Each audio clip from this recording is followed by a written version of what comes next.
ഇന്നലെയും ഒരു നേതാവ് പറഞ്ഞു, എം മണി, അദ്ദേഹം പറഞ്ഞു എന്താണെന്ന് അറിയുമോ? ഞങ്ങൾ 2000 രൂപ പെൻഷൻ കൊടുത്ത് അത് വാങ്ങിച്ച് തിന്നുകൊണ്ട് നന്ദിയേട് കാണിച്ചതാണ് എന്ന് പറഞ്ഞാൽ എം മണിയുടെ തന്തയുടെ വകയാണോ ഇത്? നമ്മുടെയൊക്കെ നികുതി കൊടുത്ത് ആ നികുതി പണം കൊണ്ട് ആ നികുതി പണം കൊണ്ട് അതാ നികുതി പണം കൊണ്ട് അല്ലേ ഇത്? അല്ലാതെ മണിയുടെ കുടുംബസ്വത്തല്ലല്ലോ, മണിയുടെ കുടുംബസ്വത്ത് എടുത്തല്ലല്ലോ ഈ പെൻഷൻ കൊടുത്തത്. ഇത് കഴിഞ്ഞ തെരഞ്ഞെടുപ്പ് കാലഘട്ടത്തിൽ 2500 രൂപ പെൻഷനാക്കുമെന്ന് പ്രഖ്യാപിച്ചിട്ട് ഇന്ന് വരെ 1 രൂപ പോലും പ്രഖ്യാപിക്കാതിരുന്നിട്ട് അവസാനം തെരഞ്ഞെടുപ്പിന്റെ പടിവാതിലെത്തിയപ്പോൾ 400 രൂപ വർദ്ധിപ്പിച്ചിട്ടാ പറയുന്നത് ഞങ്ങൾ 2000 രൂപ ആയിരിക്കുന്നത്. ആ തുറുപ്പിയിട്ട് ഇറക്കിയിരിക്കുകയാണെന്ന്. പെണ്ണുങ്ങളെ, നിങ്ങളെല്ലാം വീട്ടിൽ ഇരുന്നാൽ മതി, 1000 രൂപ.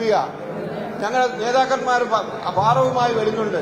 ഈ തട്ടിപ്പ് ഇതൊരു തനി തട്ടിപ്പാണെന്ന് മനസ്സിലാക്കിക്കൊണ്ടല്ലേ ഈ തെരഞ്ഞെടുപ്പിൽ പ്രബുദ്ധരായ സമ്മതിദായകർ വോട്ട് ചെയ്തതെന്ന്